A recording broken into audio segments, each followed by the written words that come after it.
எல்லாருக்கும் வணக்கம். Welcome to the Harshal view சேனலுக்கு எல்லாருக்கும் வணக்கம். ஃபர்ஸ்ட் இன்னைக்கு இந்த வீடியோவில் என்ன பார்க்க போகிறோம்னா, ஓலா எலக்ட்ரிக்கல் அண்ட் அப்புறமா பஜாஜ் ஹவுசிங் ஃபைனான்ஸில் நம்ம இப்போ இன்வெஸ்ட் பண்ண முடியுமா பண்ணக்கூடாதா அதை பற்றி டெக்னிக்கல் அப்புறமா ஃபண்டமெண்டல் ரெண்டும் பார்க்கலாம். First of all Ola electrical first பார்க்கலாம். இந்த ஓலா எலக்ட்ரிக்கல் மொபைலிட்டி லிமிடெட் இது டெக்னிக்கல் பார்க்கலான்னா இது நியரஸ்ட் இப்போ கிட்டத்தட்ட கொஞ்ச நாள் முன்னாடி தான் ஐபிஓ ஆகி செகண்டரி மார்க்கெட்டில் ட்ரேட் ஆகிக்கின்னு இருக்கு. பட் அவ்வளோ டேட்டா இல்லாதனால இந்த டெக்னிக்கல் அனாலிசிஸ் நம்மளோட பண்ண முடியாது. ஸோ இப்போ நம்ம ஃபண்டமெண்டல் பார்க்கலாம். ஃபண்டமெண்டலில் எதனா பிரச்சனை இருக்கா இல்லையா அதை பற்றி நம்ம டீட்டெயிலாக பார்க்கலாம். இன்றைக்கி இந்த Ola electrical mobility limited market cap பார்த்தா 40,000 மார்க்கெட் கேப் இருக்குது. ஸோ ப்ரெசென்ட் ப்ரைஸ் 92 ருபீஸ் இருக்குது. ஹை 158 போயிருக்கு, லோ 76 போயிருக்கு. ஸோ அதுக்கப்புறம் எதனா டீட்டெயில்ஸ் இருக்குன்னா அவ்வளோ டீட்டெயில்ஸாக இல்லை. இங்கே இது எல்லாருக்கும் தெரிஞ்ச விஷயம். இந்த ஓலா எலக்ட்ரிக்கல் ஒரு manufacturing scooter electrical scooter manufacturing company. இது மார்க்கெட் 31% இந்தியன் மார்க்கெட்டில் எலக்ட்ரிக்கல் ஸ்கூட்டரோட அவங்களோட 31% மார்க்கெட்டை டாமினேட்டாக இருக்க ஒரு கம்பெனி. ஸோ அது அது அது தவிர இது பர்ஃபார்மன்ஸ் எல்லாம் எப்படி பண்ணுறதுன்னு இதை பற்றி கொஞ்சம் டீட்டெயிலாக பார்க்கலாம். இது குவார்ட்டர்லி அவங்களோட சேல்ஸ் இன்க்ரீஸ் தான் ஆகிக்கின்னு இருக்கு. பட் எக்ஸ்பென்சிவ் பார்த்தா சேல்ஸோட எக்ஸ்பென்சிவ் அதிகமாக இருக்குது. ஓகே, ஆப்ரேட்டிங் ப்ராஃபிட்னு பார்த்தா எல்லாம் மைனஸில் இருக்குது, எதுவுமே ப்ராஃபிட்டில் இல்லை. அப்புறமா ப்ராஃபிட் பிஃபோர் டேக்ஸ் பார்த்தா இட் இஸ் ஆல்சோ கம்ப்ளீட்லி நெகட்டிவில் இருக்குது. இப்போ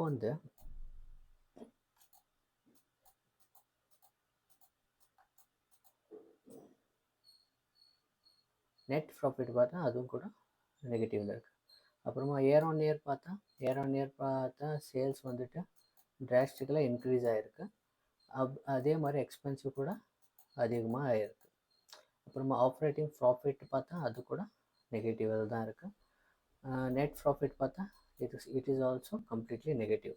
before tax negative, after tax also it is negative.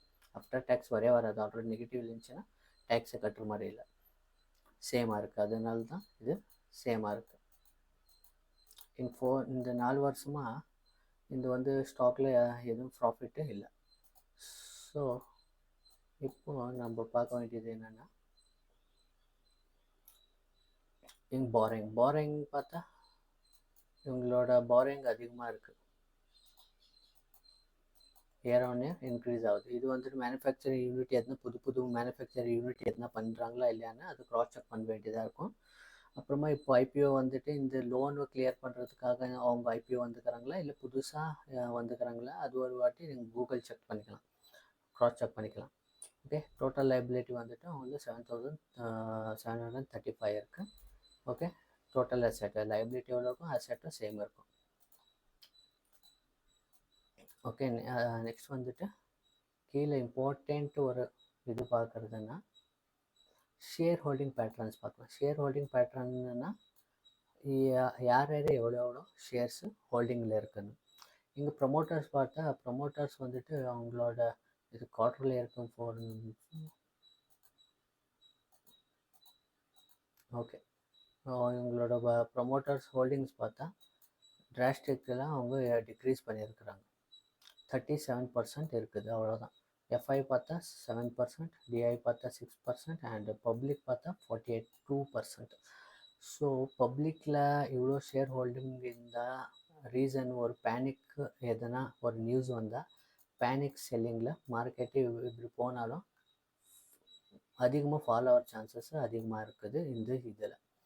இந்த ஓலா எலக்ட்ரிக்கலில் இது மாதிரி கம்பெனி எக்ஸாம்பிளுக்கு இது மாதிரி கம்பெனி நீங்கள் எதுனா ஹோல்டிங்ஸ் பாருங்கள், பப்ளிக் ஹோல்டிங்ஸ் பார்ட்டிசிபேஷன் அதிகமாக இருந்தால் ஒரு பேனிக் சினாரியோவில் அது ஒரு டிராஸ்டிக்கலாக டவுன்ஃபால் ஆகிற சான்சஸ் அதிகமாக இருக்கும். ஓகே, இப்போது நான் ஃபண்டமெண்டல் இது கரெக்டாக இருக்கிற கம்பெனின்னு பார்த்தா இப்போ fundamental is not wrong, it is not good, அது மாதிரி தான் இருக்குது. பட் இன்கேஸ் இது எலக்ட்ரிக்கல் ஸ்கூட்டரான இப்போ பெட்ரோல் டாமினேட்டடாக இருக்கிறதுனால பெட்ரோல் வெஹிக்கல்ஸ் டாமினேட்டடாக இருக்கிறதுனால இன் ஃப்யூச்சரில் ஃபார் லாங் டேர்ம் ஃப்யூச்சரில் எலக்ட்ரிக்கல் வெஹிக்கல்ஸு டாமினேட் ஆகிற சான்சஸ் அதிகமாக இருக்குது.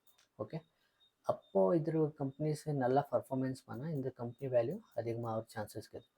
பட் இது வேல்யூவேஷன் பார்த்தா இந்த வேல்யூவேஷனுக்கு இது கரெக்டு வேல்யூ இருக்கான்னு பார்த்தா அஃப்கோர்ஸ் அது எக்ஸாக்டாக சொல்ல முடியாது.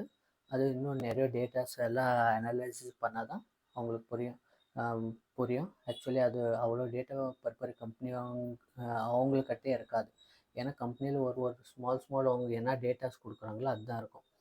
ப்ரொமோட்டர்ஸு இம்பார்ட்டண்ட் ப்ரொமோட்டர்ஸு என்ன ஒரு எக்ஸாம்பிள் இவ்வளோ சேல் ஆகுதுன்னு எல்லாம் கொடுக்குறாங்க இல்லையா, அது எக்ஸாக்டாக சேல் ஆகுதா இல்லையான்னு அது அந்த அந்த அக்யூரேட் டேட்டா இருக்காது. ஸோ இது ஒரு ஒரு ஒரு நான் ஒரு கேல்குலேட்டர் பண்ண வேல்யூவேஷன் என்னென்னா ஒரு 30 to 35 ருபீஸ் வந்தால் இந்த ப்ரைஸு கொஞ்சம் ரிஸ்க் எடுத்து இதில் லாங் டேர்முக்கு இன்வெஸ்ட் பண்ணலாம் ஓலா எலக்ட்ரிக்கலில். ஸோ இப்போ ஓலா எலக்ட்ரிக்கலில் இன்வெஸ்ட் பண்ணுறது வேணும்னா கண்டிப்பாக பண்ணக்கூடாது. இங்கே ஒரு ஸ்விங்கு இங்கேருந்து கொஞ்சம் ஒரு அப்சைடு மூவ் ஆகிற மாதிரி தெரியுது, அவ்வளோதான். For short term for swing few டேஸுக்கு மட்டும். அதுக்கப்புறம் மறுபடியும் கீழே இந்த ரேஞ்சுக்கு இன்வெஸ்ட்மெண்ட் பர்பஸுக்கு வாங்குறது இருந்தால் மட்டும் இந்த 30 to 35 ருபீஸில் இந்த ரேஞ்சில் நீங்கள் வாங்கலாம். Next Bajaj housing finance. Bajaj housing finance பார்த்தா இதுக்கு ஒரு டெக்னிக்கலில் பார்க்க முடியாது. ஸோ இது இப்போ தான் கொஞ்ச நாள் முன்னாடி தான் ஐபிஓ அனௌன்ஸ் பண்ணி இது லிஸ்டிங் ஆகிருக்கு. என்றைக்கு லிஸ்டிங் ஆகிருக்கு? 16th போன மாதம் தான் லிஸ்ட் ஆகிருக்கு. ஸோ அவ்வளோ டேட்டா இல்லாததுனால இது இப்போது லிஸ்ட் ஆகின ப்ரைஸ்லேயே ஆக்சுவலி வந்திருக்கு. இதை மேலே க்ராஸ் பண்ணி கொஞ்சம் போகலாம், ஆனால் ஷார்ட் டேர்முக்கு ஓகே, இல்லைனா இங்கேருந்து ரிவர்சல் எடுத்து மறுபடியும் கீழே போகிற சான்சஸும் இருக்குது. ஓகே, ஃபார் நார்மல் ஒரு டெக்னிக்கல், ஆக்சுவலி டெக்னிக்கல் பண்ணுறதுக்கு இதில் டேட்டா இல்லை. ஸோ இப்போ ஃபண்டமெண்டல் பார்க்கலாம். Bajaj housing finance. Okay, Bajaj housing finance market cap பார்த்தா 1,74,000 கோடி இருக்குது. So it is very good. அப்புறமா கரண்ட் ப்ரைஸ் பார்த்தா 150 ரூபாய்க்கு இன்றைக்கி ட்ரேட் ஆகிக்குது. இன்றைக்கி ஆல்மோஸ்ட் 10% அப்சைடு போயிருக்கு. ஓகே, லோ 132, ஆனால் இன்னைக்கோட லோ தான் அதுதான் இன்னைக்கு புது லோ பண்ணி இது 10% இன்க்ரீஸ் ஆகிருக்கு. ஸோ இது ஃபண்டமெண்டலி நல்ல ஸ்டாக்கான்னு பார்த்தா இது ஹவுசிங் ஃபைனான்ஸு. இப்போது பஜாஜ் ஃபைனான்ஸ் அண்ட் அப்புறமா பஜாஜ் ஃபின்சர்வ் இருக்குல்ல, இந்த ரெண்டு கம்பெனி கம்பேர் பண்ணும்போது இது பஜாஜ் ஹவுசிங் ஃபைனான்ஸ் பெட்டராக தெரியுது.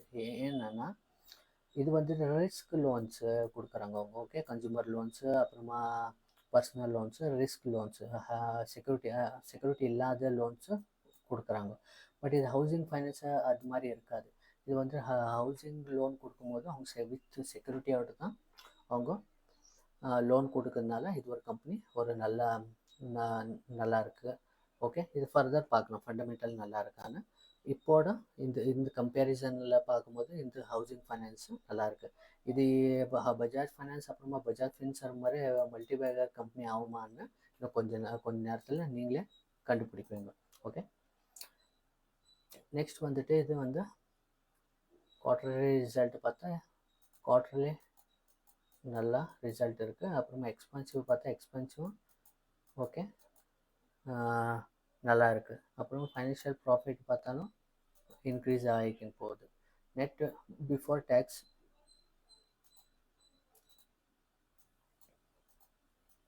ஓகே, பிஃபோர் டேக்ஸ் பார்த்தா ஆஃப்டர் டேக்ஸ் நெட் ப்ராஃபிட் கூட குவார்டர் ஆன் குவார்டரும் இன்க்ரீஸ் ஆகுது, நல்லா இருக்குது. Okay, next quarter result. இது இயர் ஆன் இயர் ரிசல்ட். டிராஸ்டிக்கலாக ரெவென்யூ இன்க்ரீஸ் ஆகிக்கினே போகுது.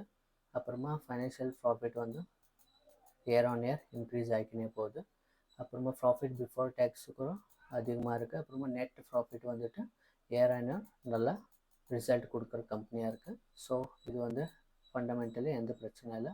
நெக்ஸ்ட் இம்பார்ட்டண்ட்டு கூட பார்க்கலாம்.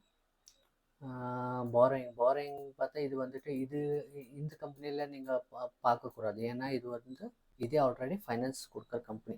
ஸோ ஒரு பேங்க்கில் அப்போ எக்ஸாம்பிள் ஆர்பிஐயோ இல்லை இவங்களோட சிஸ்டர்ஸ் கம்பெனிஸ் இருக்குல்ல, அங்கேருந்து பாரோ பண்ணி இருக்கிறாங்களான்னு பார்க்க வேண்டியது இருக்கும். அந்த பாரோ அமௌண்ட்டு தான் அவங்க ஹவுசிங் ஃபைனான்ஸ் கொடுக்கறதுனால இந்த பாரோயிங் வந்துட்டு இந்த கம்பெனியில் இது மாதிரி கம்பெனியில் நாம் பார்க்க வேண்டியதில்லை.